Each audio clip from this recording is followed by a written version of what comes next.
अस्सलाम वालेकुम। तव्हां हिन वक़्तु यूट्यूब चैनल प्रोडक्शन ते आहियो ऐं मां आहियां तव्हांजो पंहिंजो मोहम्मद मूसा खलीली। असां हिकु सिलसिलो शुरू कयो आहे तव्हांजी कहाणी तव्हांजी ज़ुबानी, जंहिंमें असां सिंध जे मुख़्तलिफ़ शख़्सियतनि सां मिली जिन वटि को न को स्किल आहे, का न का ॼाण आहे जेका उहे अवाम जे फ़ाइदे लाइ अवाम ताईं पहुचाए सघनि था। उन्हनि सां मिली उन्हनि जी शख़्सियत जी कहाणी जेका आहे उहा तव्हां ताईं पहुचाइण जी कोशिशि कंदासीं। हिन वक़्तु बि असीं हिकु अहिड़े नौजवान सां मौजूदु आहियूं जेको हिकु शाइर बि हो, हिकु कॉम्प्रेस सियासत सां मुंहिंजो तालुक़ु रहियो आहे। हिन वक़्तु हू हिकु वकील आहे जंहिं पंहिंजे अज़म ऐं पंहिंजे हौसले सां पंहिंजो मक़ाम ठाहियो आहे। अचो त उन सां मिली उन जी कहाणी तव्हां ताईं पहुचाइण जी कोशिशि कयूं। अस्सलाम वालेकुम सराई रहीम साहब। वालेकुम अस्सलाम। तव्हांजी महिरबानी। सभ खां थैंक यू। पहिरीं इहो ॿुधाइजो त तव्हांजो वकालत जे शोबे खे चूंडण जे पोयां कहिड़ा मुहरिकात हुआ, तव्हां इन शोबे जी चूंड छो कई? बेसिकली मुंहिंजो तालुक़ु हिकिड़ो मिडिल क्लास घराणे सां आहे। शुरू खां वठी मां सोशल एक्टिविस्ट रहियो आहियां। उन खां पोइ अॻियां हली यूनिवर्सिटी जे दौर में ई कुझु मुख़य्यर दोस्तनि, कुझु महिरबाननि, कुझु मौसननि जी सलाह मशवरे ते सलाह ते मूं जेको हिन फील्ड खे चूज़ कयो। तव्हां जॾहिं फील्ड जी शुरूआत कई, यकीनन तव्हांजे लाइ पहिरियों केस मुश्किल हूंदो। तव्हां पंहिंजी उन मुश्किल जे बारे में आवाम खे या दोस्तनि खे ॿुधाइण पसंदि कंदो? अल्हम्दुलिल्लाह, वकालत जी फील्ड में अचण दौरान ई हिकिड़ो अल्लाह साईं जी महिरबानी सां उमरकोट ज़िले जा तक़रीबन जेके हाई प्रोफाइल केसिस रहिया उहे मुंहिंजे ई चैम्बर में आया ऐं अल्हम्दुलिल्लाह मुंहिंजो जेको कैरियर शुरू खां वठी अॼु ॾींहं ताईं अल्लाह जी महिरबानी सां, पंहिंजे वालिदैन जी दुआ सां, पंहिंजे दोस्तनि जी ख़ुलूस सां शाइनिंग रहियो आहे। इंशाअल्लाह कोशिशि कयूं था अॻिते बि अहिड़ो ई रहंदो। तव्हांजी नज़र में कामयाब वकील जी डेफिनेशन छा आहे? सिर्फ़ केस खटाइण या इन खां अलावा बि कुझु उन जे लाइ मुहरकात आहिनि जेके हिकु वकील खे कामयाबु ठाहिनि था?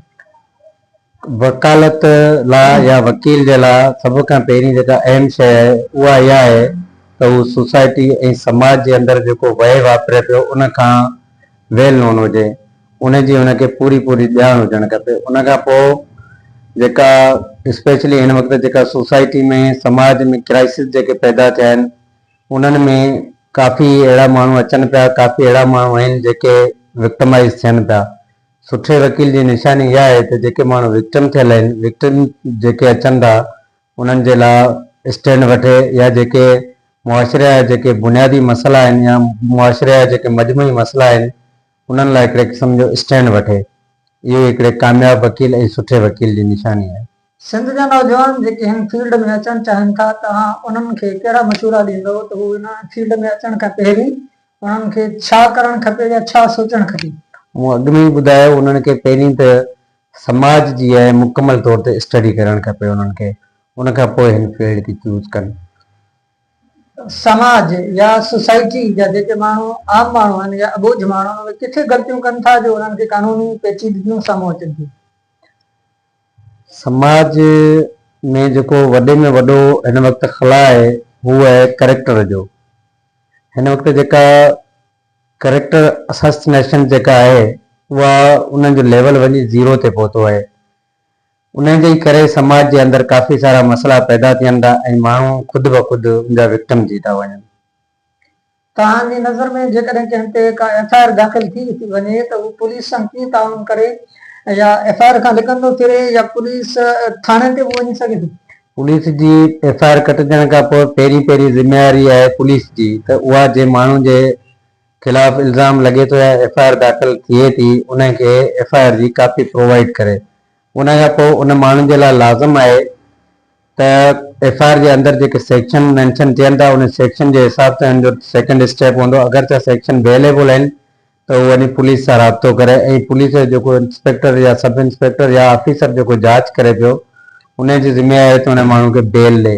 अगरि त सेक्शन्स नॉन अवेलेबल आहिनि त उहो पहिरीं वञी कोर्ट सां रिव्यू करे कोर्ट में बेल वठी पोइ पुलिस सां अची जांच में सहकार करे पंहिंजो पाण खे बेगुनाह साबित करण जी कोशिशि करे या उन वटि जेको एविडेंस आहे उहो प्रोवाइड करे। हिन वक़्तु सिंधी मुआशरे में कहिड़ा क्राइसिस वधीक आहिनि जिन जा केस तव्हां वटि ईंदा रहनि था ऐं तव्हां उन्हनि फैमिलीज़ खे या उन्हनि माण्हुनि खे कहिड़ा मशवरा ॾींदा?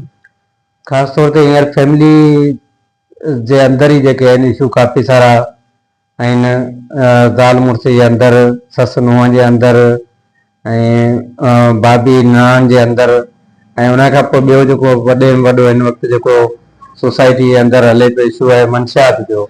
उन खां पोइ वरी आहे रेप जा जेके आहिनि ॿारनि सां रेप, नंढड़नि मासूम ॿारनि सां रेप, उन्हनि जा अगवा, ऐं जेको फ़िलहालु जेको सिंध में टॉप लेवल ते इहे इशूज़ जेके आहिनि हाईलाइट थियनि था। एक हाई एजुकेटेड ऐं पढ़े लिखे या वकील जी हैसियत सां तव्हां सिंधी मुआशिरे जे माण्हुनि खे कहिड़ा मशवरा ॾींदव जो इहे क्राइसिस पैदा ई न थियनि? पंहिंजे ॿारनि जो वधि खां वधि ख़्यालु रखो ऐं पंहिंजे ॿारनि जी तइलीम ते, पंहिंजे ॿारनि जी तरबियत ते ऐं पंहिंजी जेका करेक्टर बिल्डिंग आहे उनखे थोरो रिन्यू कयो। तव्हां हिकु शाइर बि रहिया आहियो, तव्हांखे थोरो पुराणनि यादनि सां सलाह ॾिए। तव्हां हिकु इनकलाबी शाइर रहिया आहियो, रोमानवी शाइरी बि तव्हां कई आहे, कॉम्प्रेस सियासत सां बि तव्हांजो तालुक़ु रहियो आहे। तव्हां का इनकलाबी शाइरी या रोमानवी शाइरी अवाम खे ॿुधाइणु पसंदि कंदा? शाइरी हिकिड़ो हादसाती तौर ते आया थी शाइरी में, ऐं हाणे त वरी नओं सिस्टम अची वियो असांजे हिन वक़्तु शाइरी बि आहे ऐं इल्मु बि इहो ई आहे। जेकॾहिं तव्हां खां पुछिजे त सिंध में जेके कानूनदान आहिनि उन्हनि मां तव्हां कहिड़ी शख़्सियत खे वधीक पसंदि कंदा आहियो? सिंध में काफ़ी सारा कानूनदान जेके आहिनि उहे पंहिंजो पाण खे मञाए चुका आहिनि, ख़ासि तौर ते सोसाइटी जे माण्हुनि सां, समाज जे माण्हुनि सां, ग़रीब मिसकिन माण्हुनि जा केसिस वग़ैरह खणी करे पंहिंजो पाण खे काफ़ी सारा वकील मञाए चुका आहिनि।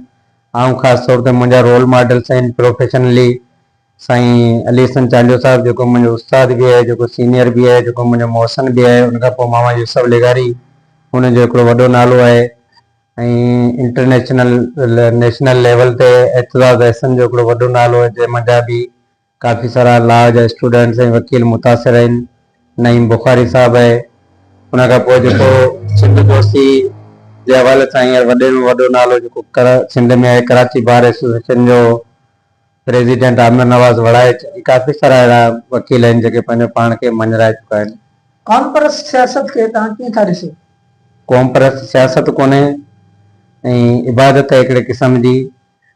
जेके बि कॉम्प्रेस तहरीकूं या तंज़ीमूं आहिनि उहे बग़ैर कंहिं लालच जे, बग़ैर कंहिं मुआवज़े जे, बग़ैर कंहिं डप जे, बग़ैर कंहिं ख़ौफ़ जे क़ौम जो केस, इंटरनेशनल क़ुवतूं जेके इंटरफेरेंस करे सघनि थियूं, साम्राजियत जे ख़िलाफ़ बीह सघनि थियूं, उन्हनि ताईं पहुचाइनि पिया। उहा हिकिड़े क़िस्म जी इबादत सम्झां थो। कुझु अहिड़ा कानूनी मशूरा जेके तव्हां ज़रूरी सम्झंदा हुजो त सिंध जी अवाम खे सम्झणु ज़रूरी आहे, जेकॾहिं तव्हांखे कानूनी टिप्स ॾियणु चाहियो अवाम जे लाइ? माण्हुनि खे स्पेशली जेके उन्हनि जा पंहिंजा राइट्स आहिनि उन्हनि खां अवेयर हुजणु खपे त असांजा हक़ूक़ छा आहिनि, कानून असांखे कहिड़ा हक़ूक़ प्रोवाइड करे थो। Specially right of freedom, right of speech, right of associations ऐं राइट ऑफ इंफॉर्मेशन। माण्हुनि खे इहा ख़बर ई कोन्हे त असां अस्पताल में वञूं, उते जेको अमलो मौजूदु आहे उहो असां सां कीअं उनखे पेश अचणु खपे, ऐं वापडा जे ऑफिस में वञूं, उते जेको अमलो आहे उहो असां सां कीअं पेश अचणु खपे। असां थाणे ते वञूं, उते जेको थाणे जो अमलो आहे उहो असां सां कीअं पेश अचणु खपे। ख़ासि तौर ते माण्हुनि खे पंहिंजा जेके बेसिक बुनियादी हक़ूक़ आहिनि, बेसिक राइट्स आहिनि, उन्हनि खां अवेयर हुजणु खपे। आख़िर में सिंधी नौजवाननि जे लाइ, जेके सिंध जा नौजवान आहिनि या ख़ासि तौर ते ॿाहिरां जा नौजवान आहिनि, जीअं तव्हां पाण हिकु ॿाहिराड़ी मां उभरिया आहियो, त तव्हां उन्हनि खे कहिड़ो मशवरो ॾींदव त उन्हनि खे छा करणु घुरिजे जीअं हू बि सिंध जे लाइ या सिंधी माण्हुनि जे लाइ, मुआशिरे जे लाइ कुझु न कुझु करे सघनि? ऐं इहो ई चवंदुसि पंहिंजी धरती ऐं पंहिंजी क़ौम सां सिंसियर रहो, वफ़ादार रहो। Thank you very much Mohammad Rahim साहब, तव्हांजी वॾी महिरबानी। Thank you so much. तव्हां हिन वक़्तु सराई रहीम जा ख़यालात ऐं उन्हनि जी कहाणी, उन्हनि जी ज़बानी ॿुधी रहिया। इंशाअल्लाह तव्हां सभिनी खे पसंदि आई हूंदी। तव्हां असांजे चैनल प्राउड ऑफ सिंध खे सब्सक्राइब करे वठो। हीउ तव्हांजो पंहिंजो चैनल आहे, सिंधी ॿोली जो चैनल आहे। इंशाअल्लाह अॻिते हली तव्हां लाइ तमामु मालूमाती साबित थींदो। महिरबानी।